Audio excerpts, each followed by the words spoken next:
Hello, welcome to AleaSoft webinar.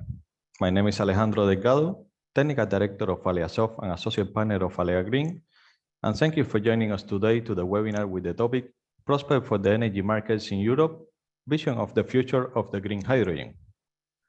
Our first speaker today will be Oriol Saltó, Data Analysis and Modeling Director of AleaSoft and Associate Partner of Alea Green, that will analyze the evolution of the European energy markets. Then we have two speakers from H2B2 that will talk about the green hydrogen as a key and essential piece in the energy transition. They are Africa Castro, Head of Business Development, and Anselmo Andrade, Integrated Product Director. If you have any questions at any time during the webinar, please use the Q&A menu and we will answer them after the presentations. And now, I hope you enjoy the webinar. Oriol, please share your slides. Thank you, Alejandro. Good morning, everybody. Let's start right away because there are a lot of things to explain. A lot of things have changed since our last webinar, that it was 5 weeks ago. And the only things that didn't change is that things keep changing all the time. So a lot of uncertainty, a lot of volatility. And just let me start with few words about AleaSoft in case you don't know our services. So in AleaSoft, we provide forecasting services for the energy sector, covering all the energy markets in Europe. Our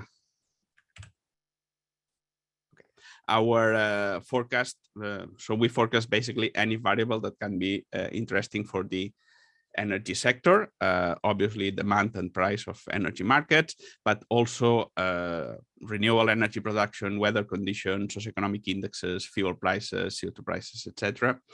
And not only day-ahead markets, but also we forecast ancillary services like intraday markets, secondary regulation, etc. Our methodology, it's a methodology that it's developed by ourselves, specifically for forecasting for the energy sector. It's a completely scientifically based methodology that keeps consistency and keep coherent results from one delivery to the next one.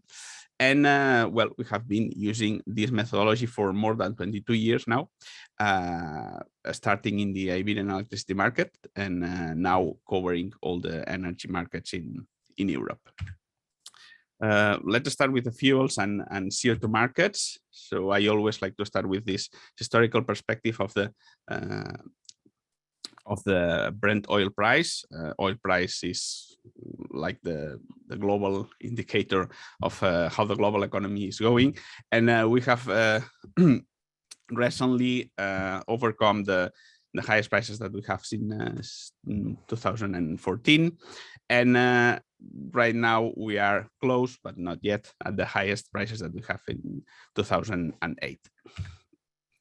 So recently, so just 5 weeks ago, when we had our last webinar, we were in a bull run, in a clear upward trend of the fuel oil prices, and we were already saying that we were seeing prices around that could reach $140 per barrel in the second half of the year, but just after finishing the webinar, we started. Now we are in a clear downwards trend.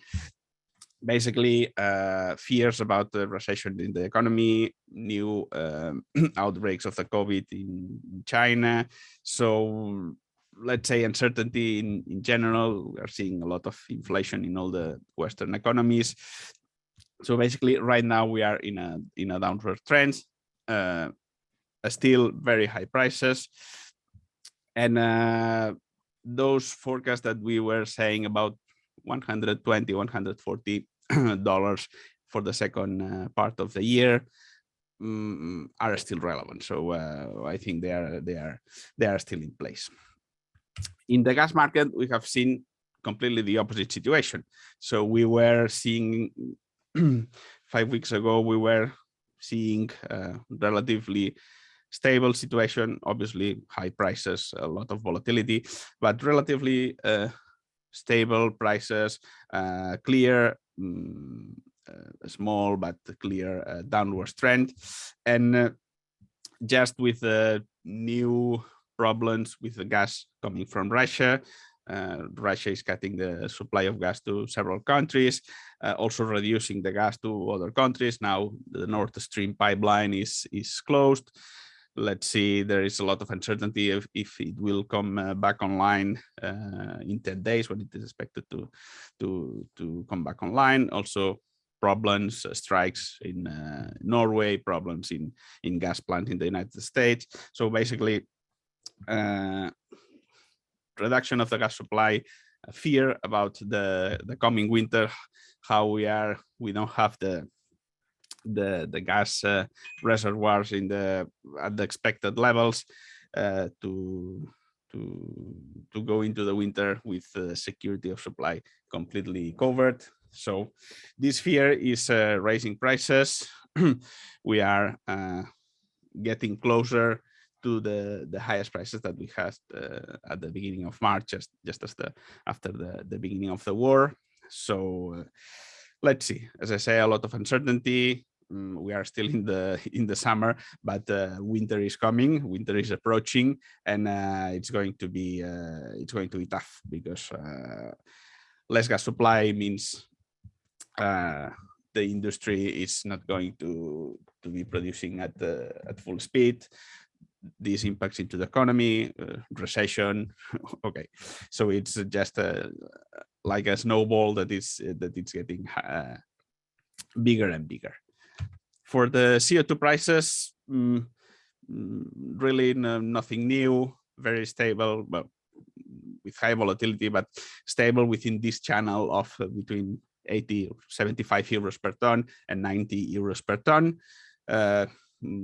It looks, it's difficult to see if we think it's going to be within this range until the uncertainty starts to disappear, and then at some point probably it will start increasing again and recovering the long-term increasing trend that this market has. Okay, let's now see the electricity markets. I will switch to our online data platform, where well, it's a service that we offer to our clients. It's a way to have all the data centralized in one place with the same format, so you can easily access all the needed information. And let's compare, for instance, the prices for the most important, or some of the most important electricity markets in in Europe. Let's show since the beginning of May, sorry. And let's, for instance, put in the daily average. And basically, what we can see here is the same behavior as the gas prices that we have just seen. So increasing prices since more or less mid-June. An interesting thing to see here is the Spanish or the Iberian electricity market. This is Spain and Portugal. These are these two lines just at the bottom. And you can see that they are clearly diverging from the rest of the markets. So they are basically stable. And this is since June the 15th. And this is when the what is called the Iberian exception. So when in the Iberian electricity market, a cap was applied to the gas price used in the electricity production. So basically capping the marginal price that the market can set. And you see how it has been effective on basically avoiding prices going high as gas prices go high. Obviously, we have talked about the Iberian exception in the previous webinars. Basically, the price in the electricity market is capped, so producers just don't get those very high prices. They get the capped price, and then gas centrals or power plants that produce electricity with gas. Then afterwards, after the market, they are compensating, and this compensation is is paid by some of the demand, some of the consumers, those consumers that are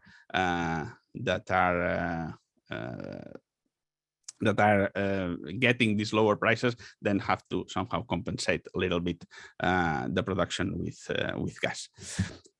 And another thing interesting to see is future market.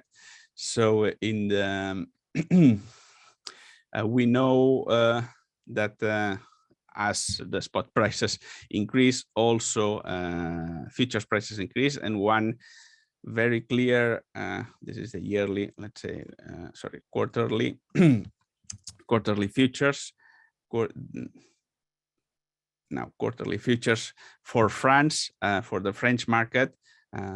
This is for the fourth quarter, and we can see that they are close to the 1,000 euros megawatt hour. This is due to the, well, obviously gas prices that are getting higher, and also problems and unavailabilities with the nuclear power plants in France, and well, you see close to 1,000 euros megawatt hour for the whole quarter. And we will see afterwards the yearly averages, and they are also at a very, very high level. So as I said, the approaching winter, it's getting interesting and a little bit scary. Okay, let's go back to our slides. And well, in our I won't have time to go over all the aspects of the electricity markets. In our website, you can find all the reports and analysis that we have on electricity markets. So covering basically any aspect of the energy markets that can be analyzed and modelized. These are the monthly average for the main electricity markets in Europe since the beginning of 2020. And we see that the last full month that we have is June, and it meant a 24% increase on average on the electricity markets in Europe with respect to May, prices in May that were a little lower than the previous month. So it's been the first increase, the monthly increase in several months, with the exception of the Spain and Portugal, as we have already mentioned, the Iberian exception, where Spanish market prices went down by nearly 10%, thanks to this cap on the price of the gas. And this is the daily average prices since the beginning of May, and this is what we have already seen in the online platform. So starting on June 15, this what is called cost adjustment mechanism started operating June 15, and since then clearly market prices in Spain and Portugal are much lower than the increasing prices in the rest of the electricity markets. Let's now see how the futures market for fuels and power, what are they saying about what the market agents are seeing right now.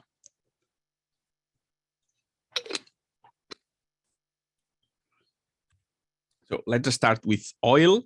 Here we are comparing the forward curves for this futures market, comparing the one that we saw in our last webinar, so 5 weeks ago.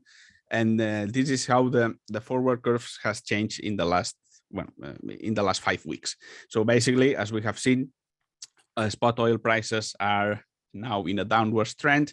So decreasing spot prices basically are decreasing the forward curves in the short term, and without major changes at the long term.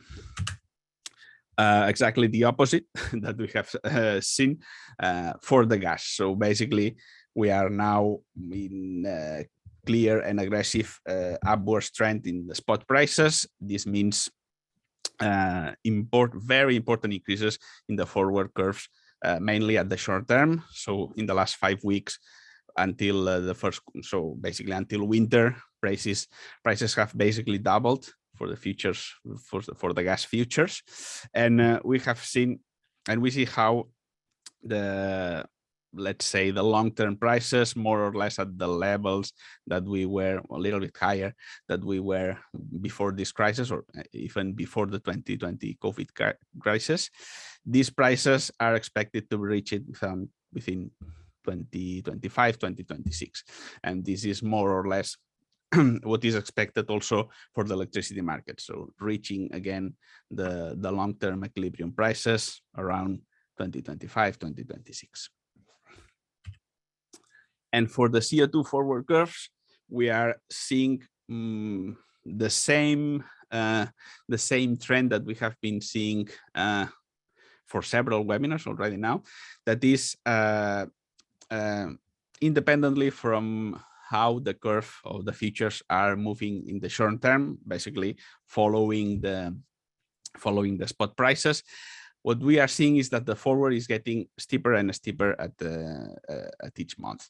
So basically, without major changes in the short term, we can see how for December 2030, the curve in the last 5 weeks has increased by nearly 18 euros per ton. So very large increases at the very long term, while in the short term, basically, as the spot prices are within a certain channel. So basically, no major changes. So as we have been seeing and saying for the last several webinars, this curve is getting steeper at each step. And the forward curve for the power markets, basically, as in the case of the gas futures, we are seeing very huge increases at the very short term. So for Cal 23, we are basically seeing how France is the one with the highest prices for for the last quarter of 2022. We are, as we have seen, nearly 1,000 euros per megawatt hour, nearly 500 euros for 2023. This means nearly 500 euros for the whole year. These are very, very large prices, and basically nearly 200 euros more than 5 weeks ago. So really, really higher prices. Also increases in Germany, in Italy, and much less in Spain, because part of 2023 is still affected by this cap on gas prices. So the mechanism is expected to be in place until the last day of May. So basically nearly 5 months of the year are affected by this gas price cap. So this is why Cal 23 is not increasing as much as in the other countries. And then again, the long-term prices are expected to be reached within 2025, 2026. And just to finish, as a way of also summarizing all what we have said, what are the key elements that we are taking into account when forecasting energy markets or electricity markets. Brent oil prices has changed its trend. So basically, uncertainty on economy right now at the short or midterm, it's basically pressuring prices down. But still, until the end of the year, those forecasts that we had around $120, $140 per barrel are not completely discarded. So they are not ruled out completely. We are still expecting high prices at least until the end of the year. CO2 prices are still very stationary within this channel. We think that this situation is not going to change at least until everything more or less, or until the part of this uncertainty clears out a little bit. So basically, as we know, there is in this market we have component from industry and producers that need CO2 allowances. And there's a part of speculation, basically expecting the prices to go higher. Right now, this speculation part on the market is basically not present because due to the uncertainty. So until the things don't settle down a little bit, we don't expect this upward trend or this historical long-term upward trend that we expect in this market. So resumes, let's say. The key point are gas prices, and the key point is the gas supply, basically from Russia. That is the main supplier for most of the countries in the European Union. So it's going to be the key. How will be the winter related to gas supply? Gas supply is going to condition and to drive gas prices, and gas prices will drive the electricity market prices. So basically, gas supply and gas prices are going to be the key for until the end of the year, and probably until spring next year. And as we have seen, long-term equilibrium going back to reasonable levels, what we could expect before 2020 crisis and 2021 and 2022 crisis. Those are expected to be back not sooner than 2025. And at the long term, electricity market prices will be driven basically by renewable energy production, green hydrogen. We are going to have now our invited speakers talking about how green hydrogen will be some of the key points in the electricity prices at the long term, and also energy storage. Energy storage is going to be setting the level prices at the very long term. And just to finish, let me invite you to our next webinar that will be on September. We are having a break in August, and in September we will have OMIP invited speakers from OMIP and OMIClear. OMIP and OMIClear are the market operators of the forward markets in the Iberian electricity, also gas. So it's going to be very interesting, of course. So you are invited. Thank you, Alejandro. Thank you very much, Uriel, for your presentation.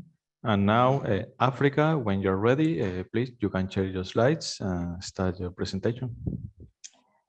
Thank you, Alejandro. I will. Yes, I understand you are able to listen to me. Yes, I can hear you well. Great. Okay. So you should be right now seeing my screen. Yes. Yes, good. So, sorry. Yes. So thank you for the invitation on having this brief talk with you regarding renewable hydrogen, and how hydrogen will be a strategic vector, or is a strategic vector considered at European and Spanish level. My name is Africa Castro. I'm in charge of business development, as it has been introduced at the beginning. And my colleague Anselmo, that will talk later on, and myself are part of H2V2 electrolysis technologies. So my current talk will go into getting in deep on this, why green hydrogen is a vision, or how it fits on the framework that Oriol has just realized or has summarized. And it will be the introduction also to my colleague presentation regarding more getting in deep on the figures, on the economics. So my presentation, my, let's say 15, 20 minutes discussion will be having, from one side, I will introduce briefly what is our company about, what we are doing, what's the value that we are providing to our partners and customers, and what is hydrogen and what it is in a strategic energy vector. So H2V2 is, we introduce ourselves as a highly skilled technology company. So we are present in both markets that we will see later on are quite relevant for renewable hydrogen deployment, that is US and Europe. We have even if we established the company just in 2016, we have 2 decades of experience on hydrogen, on all the hydrogen value chain, production to its usage, and developing technology on this way.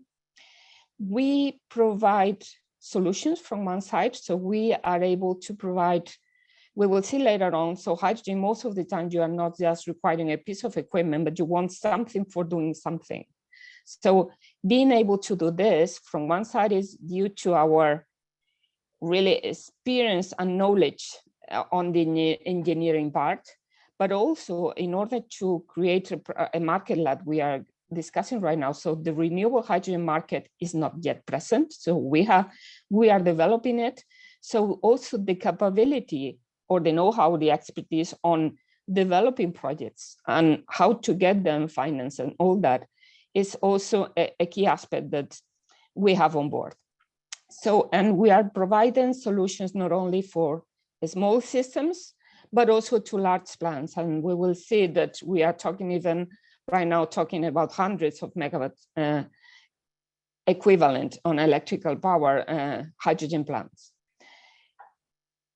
We develop our activity within 2 different approaches. So one is we are selling equipment, or we are selling solutions, or we are selling services. So we are providing something for a third party that is requesting a set. So a Turkey project, so they want a hydrogen plant fully commissioned, or they want also the services for operation and maintenance.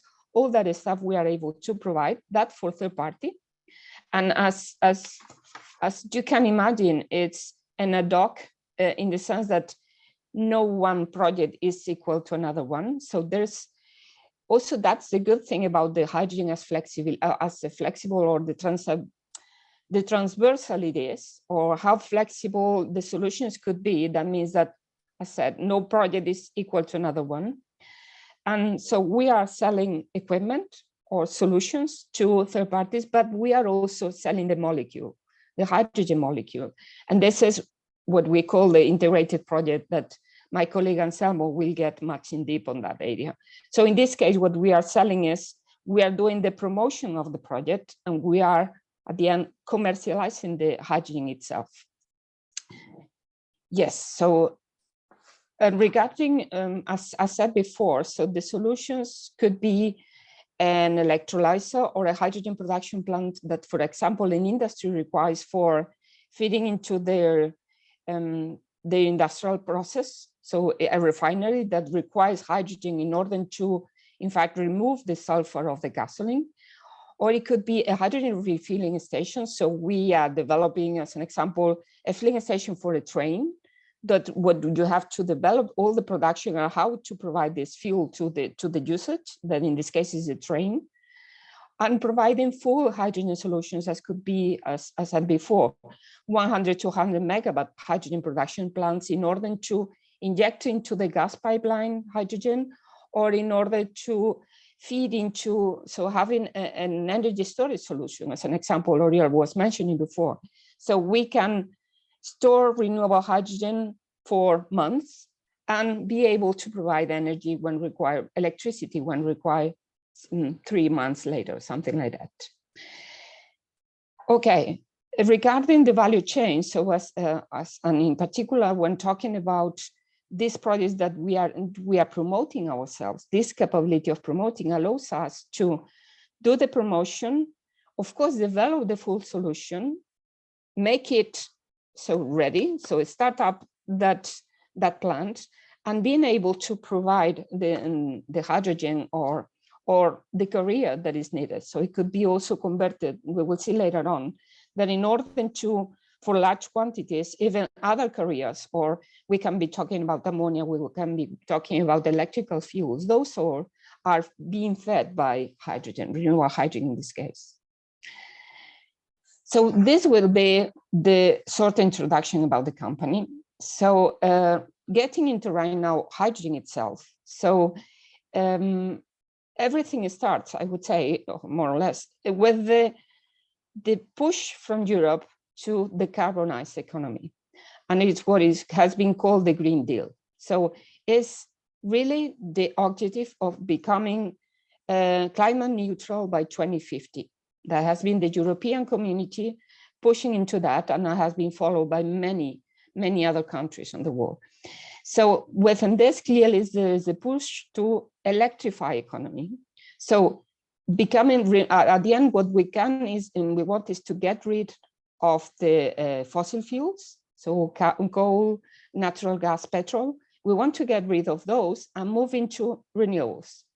In order to have this, of course, we have to stress the renewable deployment, but we have to also couple them with other solutions that will allow reaching sectors where it is difficult to get with electricity, and also to be able to manage and to integrate these renewable sources with the type of demand that we have, the different uses that we want for energy.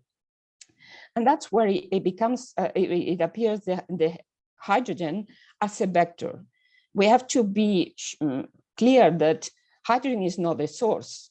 Hydrogen is a vector, so it's a fuel, it's a raw material, so it's something that we can use for doing something else, but it's also a vector that allows sectoral integration or energy integration, as we will see in a couple of slides. So is there not any market right now on the hydrogen? No, that's not true. So industrial hydrogen, so as feedstock, has been for decades. And in fact, the current market for that is 75 million tons per year of hydrogen that is being used. But most of this hydrogen, and we are talking around 95%, is just produced by fossil fuels. So it's what is called the gray hydrogen. Just the 5% of that is of renewable origin. Moving into this, as I said before, the capability of hydrogen to become a vector. So that's this new market as an energy vector. So apart from the current industrial market that is already existent, we have the new energy market that takes advantage of the hydrogen as a vector, as a carrier that can allow sector coupling. So we are able with hydrogen to connect electricity market, gas market, and even the fuel markets. So at the end, what the different areas on the value chain is clearly the renewable electricity production that we produce into, so we are able to produce hydrogen with it by means of electrolysis. We will see that even as you can see here on the top, there is also other ways of getting low carbon emission hydrogen by means of byproduct from industrial processes, from biomass origin.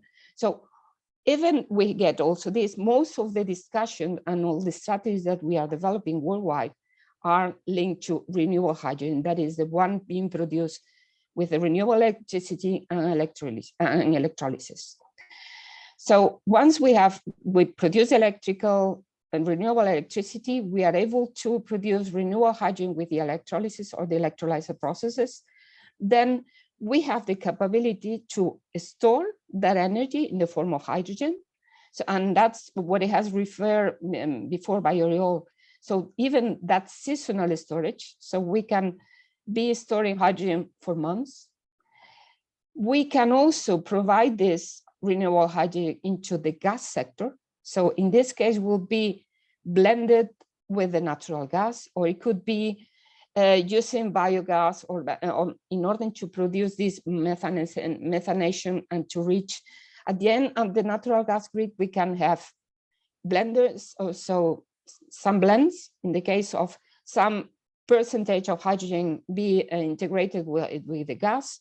We can introduce biomethane by that methanation process, or we can even, and in fact, Repower EU, as you know, right now with the Ukrainian war, has been with the mandate of that any natural gas grid will have the capability of even allow 100% hydrogen, so be able to inject hydrogen on it.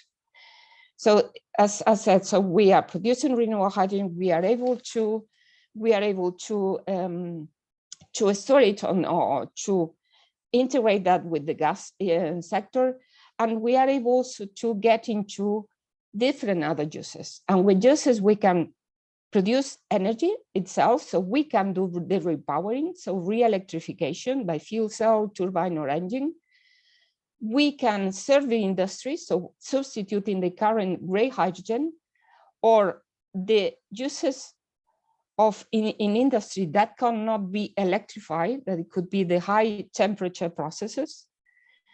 And in addition to that, transport. So in transport, clearly, there will be some means of transport that will be able to be electrified, but some others will be difficult. As is the case for heavy-duty vehicles, or is it a case for maritime or aviation?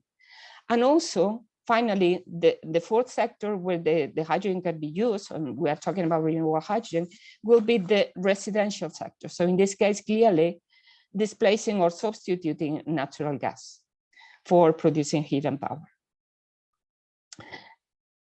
So is this, as said before, this market, this energy market for hydrogen is just starting, but there's activity already ongoing in Europe.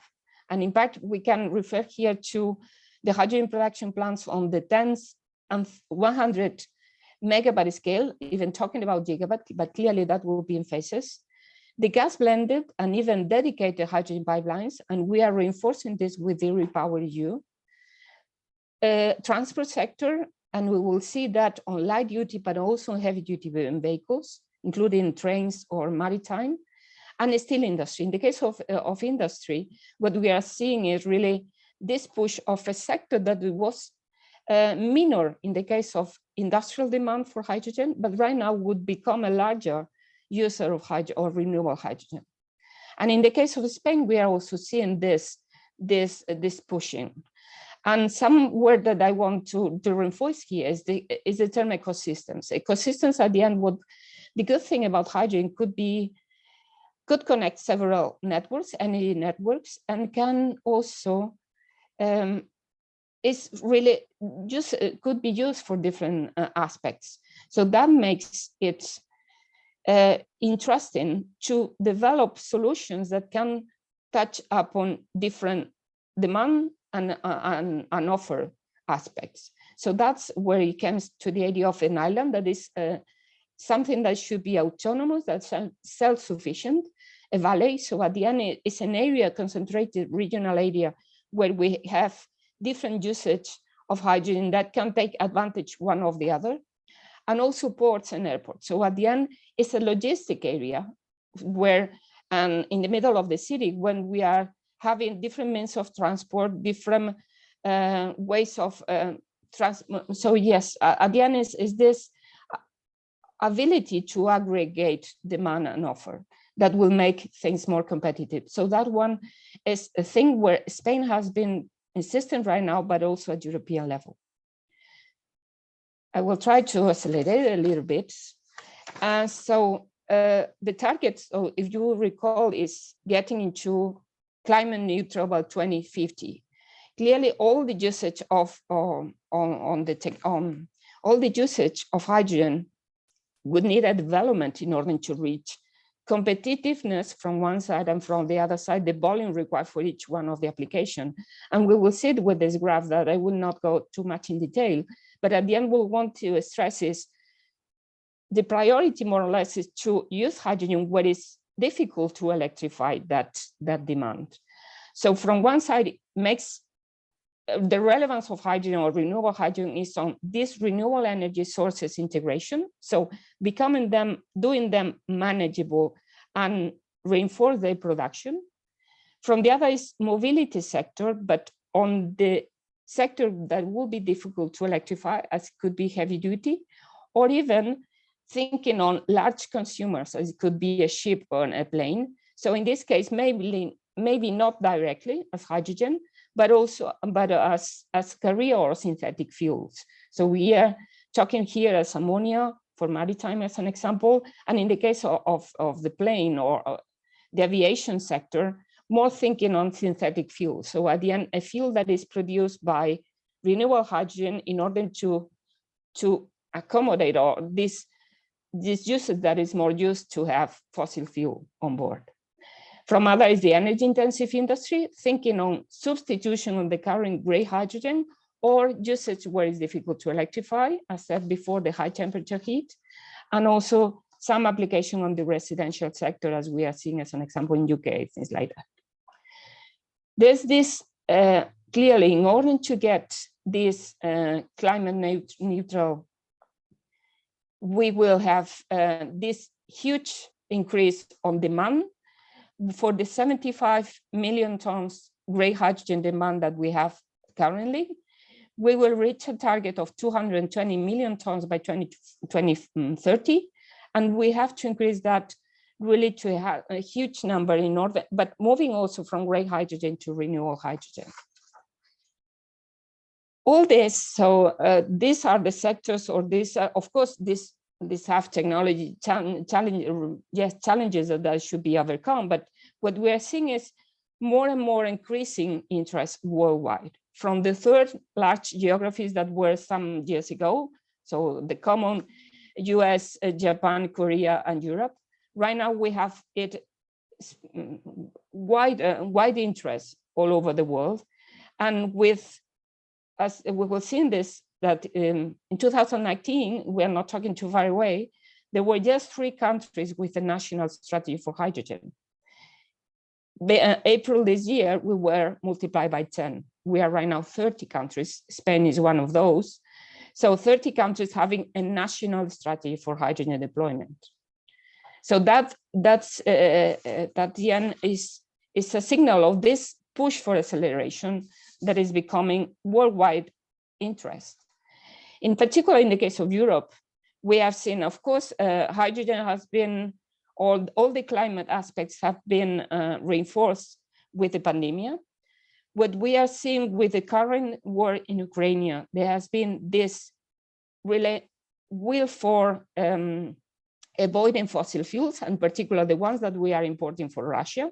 So REPowerEU insists and reinforce on those messages or objectives from the Green Deal, and in reinforcing the sense of as need for accelerate on renewable power deployment and on how to substitute those fossil fuels by means of renewable gases. One is biomethane, but the other one is hydrogen, renewable hydrogen.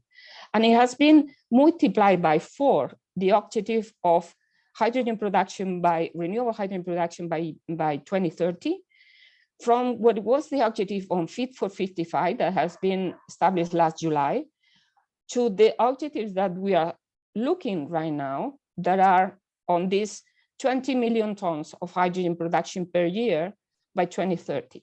That needs acceleration. Also, I mean, apart from what we are seeing worldwide, is apart from this push for acceleration, also how these geopolitics for energy are making a difference. So what we are seeing is countries that have already identified that there will be so they will have a huge demand for hydrogen, renewable hydrogen. This could be the case of Germany in Europe, or it could be the case of Japan, that they are fully aware that they will be not able to produce themselves the renewable hydrogen that they will require. They are looking into other areas, and clearly, as you can imagine, it's quietly linked to where we can have renewable power and where we can have so we can have renewable power, so the renewable resource that will make the hydrogen more competitive, cost competitive. I'm sure Anselmo will get in deep on those aspects. So this has been seen as an opportunity and a mandate for those countries that are required to buy renewable hydrogen. So it's an opportunity for countries like Chile, like Australia, or like Spain, that where we can have this renewable resource and we can produce renewable hydrogen in very competitive manner.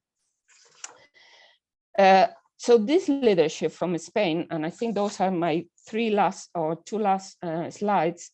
This leadership from Spain has been, from one side, the establishment and on those race on getting the national strategy. Spain has been not one of the last, so that's good. So by 2030, we have an objective for electrolysis to be installed. So in some way reference to that of the European strategy also different usages on all the sectors that we have been mentioning, industry, mobility, power, and also residential, and this special look into ecosystems, so ports and airports, because they could be some kind of hub for reinforcing this quick deployment in a cost competitive manner. It has been, in fact, in the case of Spain, we have been already being accelerated. So before REPowerEU, we have already deployed the recovery plan, and our recovery plan was 40% of that was already pushing climate aspects. And within that, renewable hydrogen has a specific area with a total budget allocated of 1,555 million euro. So just allocated for the renewable hydrogen roadmap. In addition to that is this push for technology deployment that Spain has cleared, and also Europe has cleared to be a technology reference, this technology leadership at the world level. And finally, so this has been just last year, 2022, where this recovery plan has established what is called the strategic project, so the PERTE, on partnering renewable energy, renewable hydrogen, and storage, energy storage. And so it has been defined as one strategic area for Spain. And first calls for proposal have already been issued, and they will be awarded in the third or fourth quarter of 2022. In fact, to this short-term kicking off this type of activities in two areas. One has been technology driven, so reinforce the value chain, and from other is just deploy the first projects, so what we call the pioneer projects. In addition to that, and they will be on the second half of the year, we will have the IPSAI. IPSAI is the European Project of Common European Interest. That is technology driven at European level, where Spain has been pushing also for hydrogen, and also this focus on clusters and ecosystems that we have been referring to. And that was my last question. Sorry, because I think I have taken too long. No worries, and thank you very much, Africa. That was a very interesting presentation. Anselmo, when you're ready, please, you can share your slides. Great, thank you, Alejandro. Can you listen to me properly? Yes. Yeah, I can hear you well. Great, let me then just share my screen.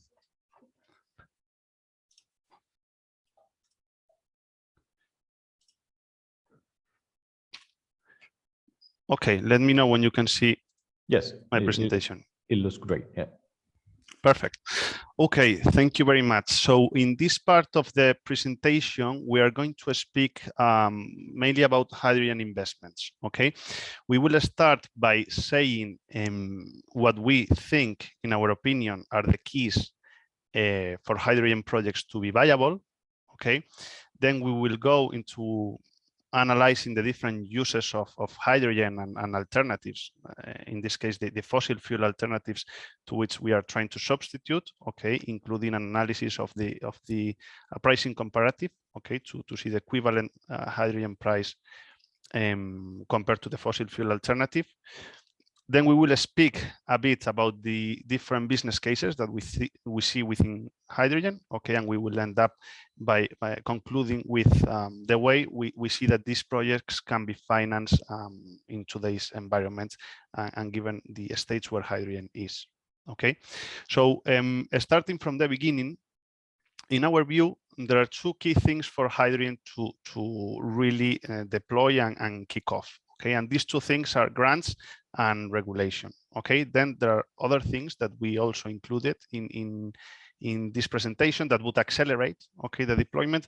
But these are the two basic things that we really need if we want to see hydrogen growing at bigger scale as we are seeing now with PV, wind, or other technologies. Okay, here the point within grants, for example, and this is what we are seeing the difference now compared to the past years, is that we are seeing these both things being deployed now. the reality is that the technology has been proven already in the past year. So this is something that generally investors are comfortable with or can take this risk. Okay, but we were lacking these two things, grants and regulation, and this is something that we are starting to see now.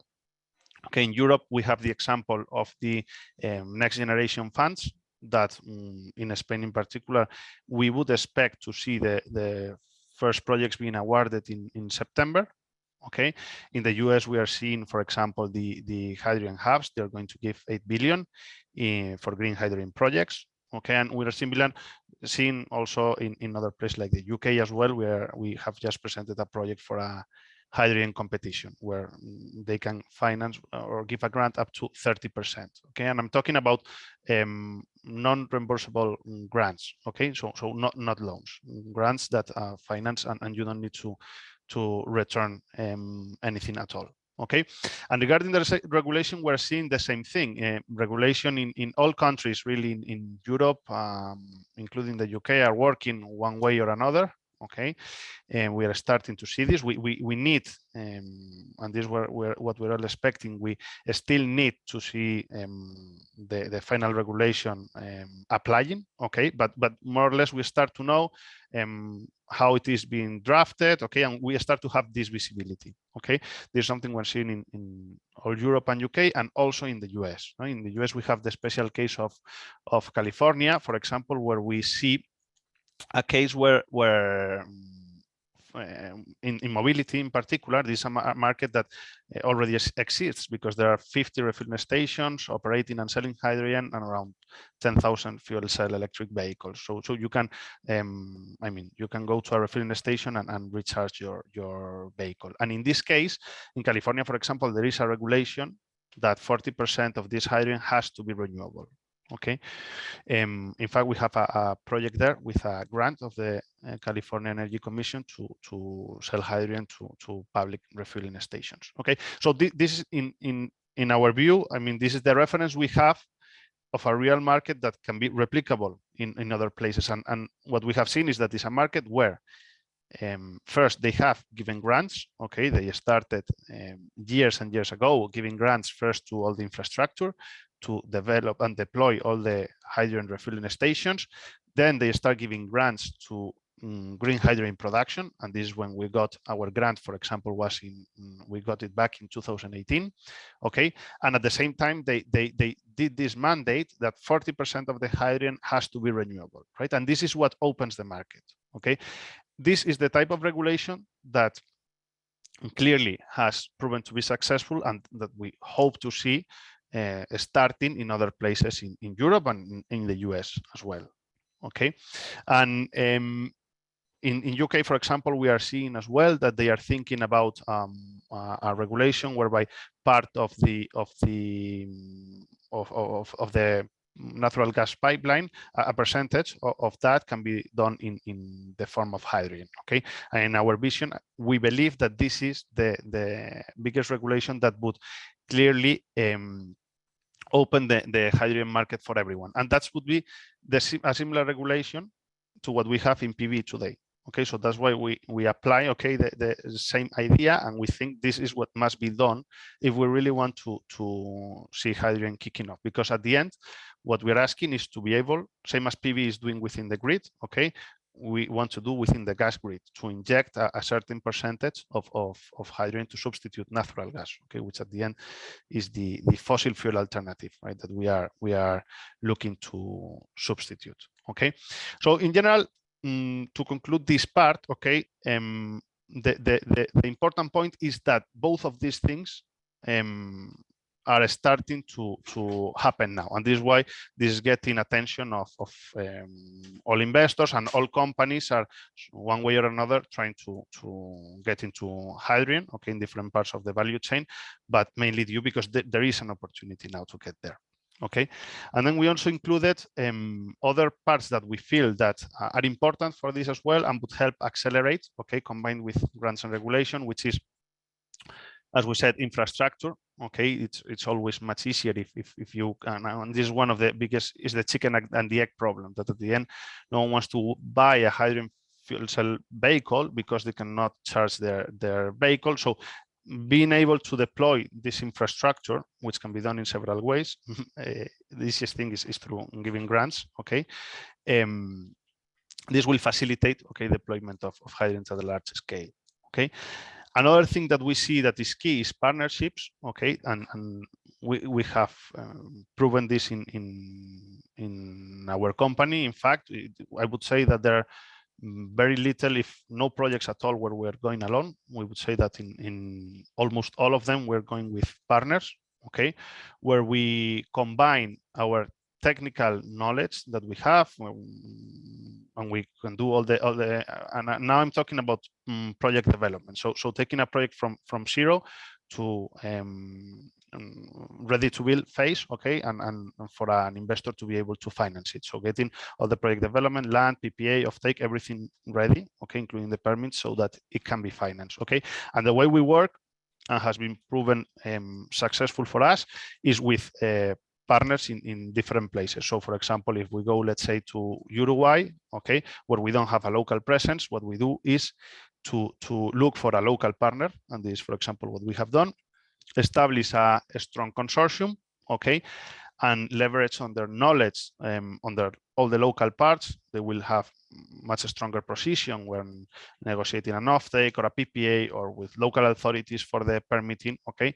Well, we add all our technical knowledge, we can do all the feasibility study, etc. So we feel that alliances are critical if we want to see hydrogen kicking off and accelerating, okay, and the projects to be able to be developed properly, okay. And then we have a couple of things below, which these are things that obviously are being done and would as well accelerate, okay, the hydrogen deployment and growth, okay, which are R&D and economies of scale. Both of these things at the end, what do is drive down the cost of hydrogen production, which at the end we all know that is the critical thing for it to be able to grow, right? At the end, the problem we have with hydrogen is that it has not been and still is only competitive with grants, okay, compared to its fossil fuel alternative. So all the work we can do in R&D to lower down the costs and improve the capex cost, I mean, of all the electrolyzers and stacks, and improving the efficiency will help to produce a cheaper molecule of hydrogen. And at the same time, obviously, the economies of scale, as projects get larger and larger, this will drive down the cost per unit, okay, and therefore the cost of hydrogen produced, okay. So moving to the next slide, here is where we speak.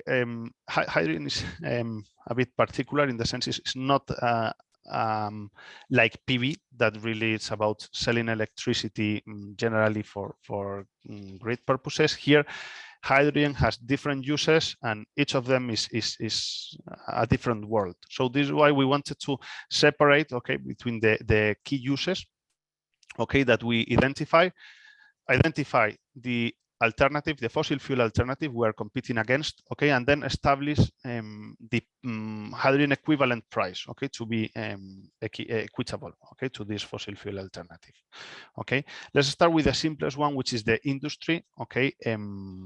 Obviously, the industry uses hydrogen for as you know, the steel industry, the refineries, the glass industry, all of these consume hydrogen as a feedstock. Okay, and here what we're trying to substitute is fossil hydrogen. Okay, so here basically our equivalent hydrogen price should be with the current natural gas prices that we are seeing now. Okay, remember that fossil hydrogen comes mainly from natural steam reform natural gas. Okay, so that's the input. Okay, so it affects the price of fossil hydrogen. So now, including the ton, the price of the ton of CO2, because at the end here we are avoiding emissions by introducing green hydrogen. Okay, we would be speaking about €4 per kilo of equivalent. Okay, if we move to transport, here our alternative is gasoline or diesel.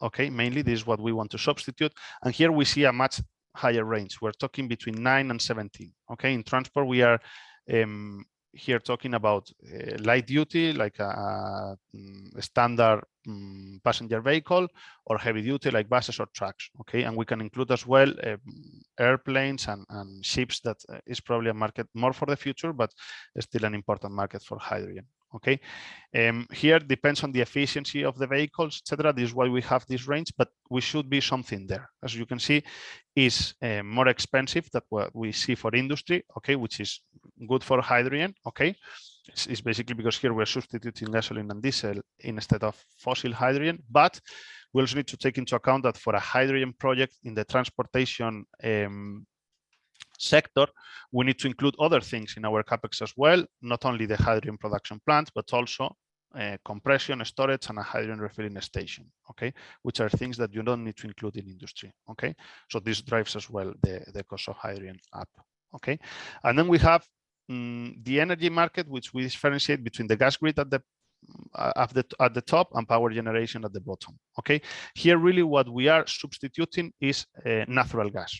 Okay, in the gas grid, it's obvious because we are injecting hydrogen into natural gas pipeline to substitute natural gas. So this is our fossil fuel alternative. Okay, and with the current prices, we are seeing something between 3 and 4 euro per kilo of equivalent. Okay, hydrogen, taking into account the CO2 prices as well. Okay, and in power generation, here is the same thing. We're again substituting natural gas, and we're seeing this price 3 to 4. Okay. I'm saying we're substituting natural gas, and this can be a longer debate where we can compare against batteries or other sources, true. But to make it simple, okay, our direct competitor, at least the way we see, is natural gas, because is the, let's say, the alternative that can store energy and produce electricity, okay, when it is needed. Right. So, and this is what we are doing with hydrogen. We cannot really compare hydrogen directly with PV or wind, okay, because these two energy sources only produce electricity when there is sun or wind. Okay, so we're talking about something that can be stored. Okay, and that is really natural gas. Okay, then that we can produce electricity from it whenever it's needed. Okay, so and here we're seeing exactly the same thing. So it's around 3 to 4 euro per kilogram. Okay, of hydrogen. Now, moving quickly to the different business models. Okay, before we spoke about the different uses of hydrogen. Okay, and now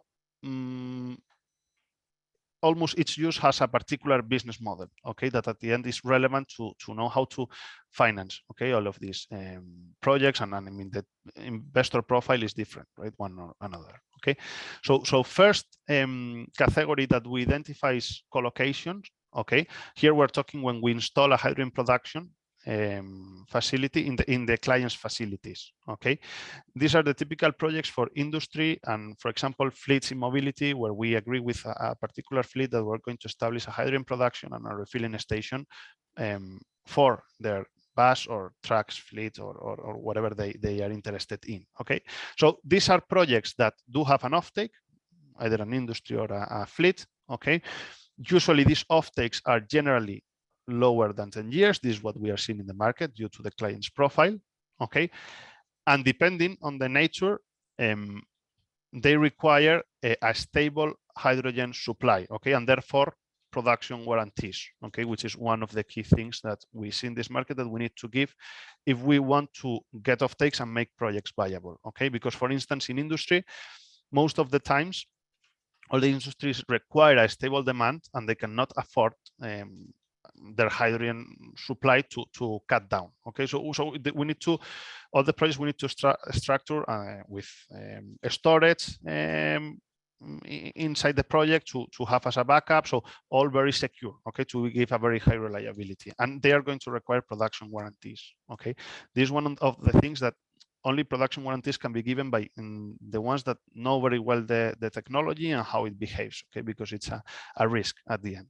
Okay, in this way, at the end, for the investor, okay, that is investing into the project, okay, the real risk is linked directly to the risk of the client or the off-taker. Okay, and obviously here we see credit ratings varying by industry. We can see large industry generally with higher credit ratings. Okay, and then we have smaller industry. Sometimes they don't have, or they have not investment grade. Okay, and then same thing happens with fleets. In fleets, we can see investment grade fleets, generally municipalities that own fleets of buses and trucks. These are the most attractive projects.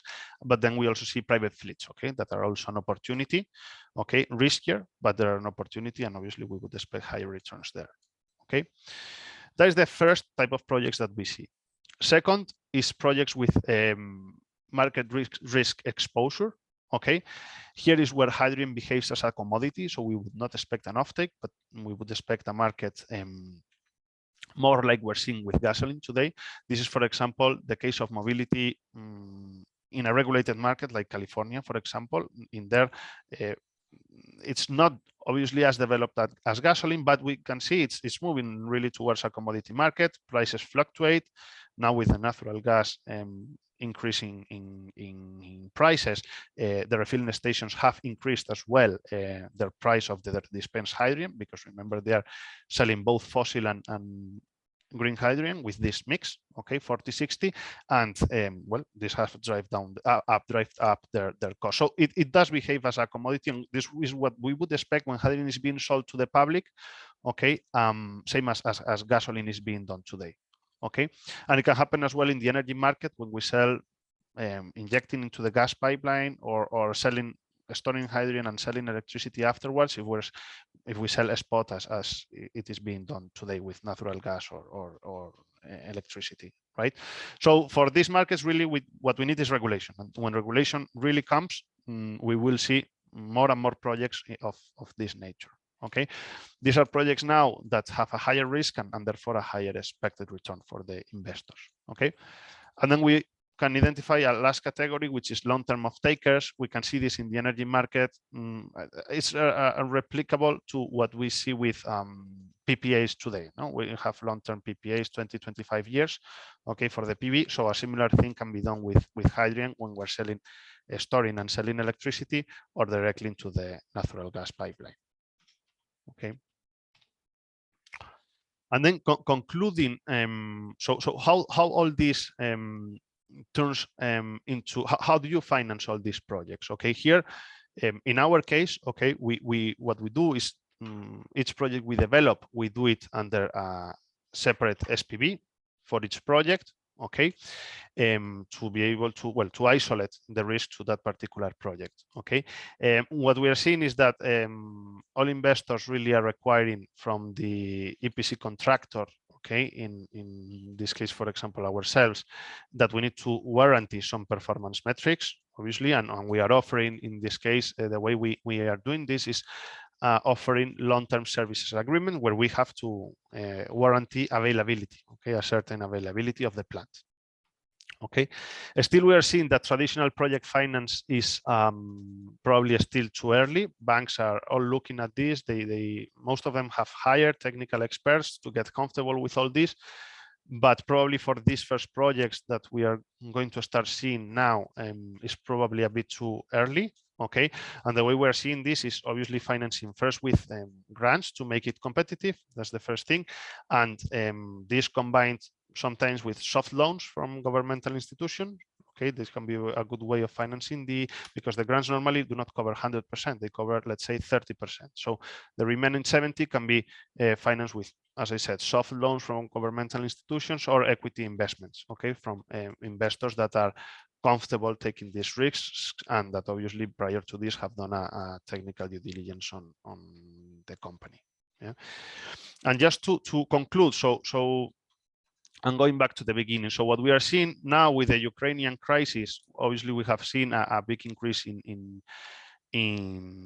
natural gas and gasoline and diesel, which at the end are our alternatives that we want to substitute. Okay, so this has put hydrogen in a more advantageous position. Okay, and now with the grants that are being given, we can see that hydrogen can be competitive, okay, with these fossil fuel alternatives. But we cannot forget that if we want to see hydrogen really deploy and scale as we have seen with PV and other technologies, we do need the regulation. That is the key. Otherwise, we will only see a few projects up and running, the projects that have obtained these grants. Okay, and this is where it will stay. And we will require grants to develop a particular project because it's the only way to make it competitive. But if we want to see it at the scale, this is the regulation is the key thing that we need to get done. Okay. This is the end of the presentation on my part. Thank you, Anselmo, for that great presentation. And unfortunately, we have run out of time. We have answered some of the questions that are ready, and we will answer the remaining questions directly by email. And thank you again, Africa and Anselmo, for sharing this webinar with us. Thank you, Uriel, for the presentation, and the audience for joining. Have a nice day. Goodbye. Thank you. Bye. Thank you.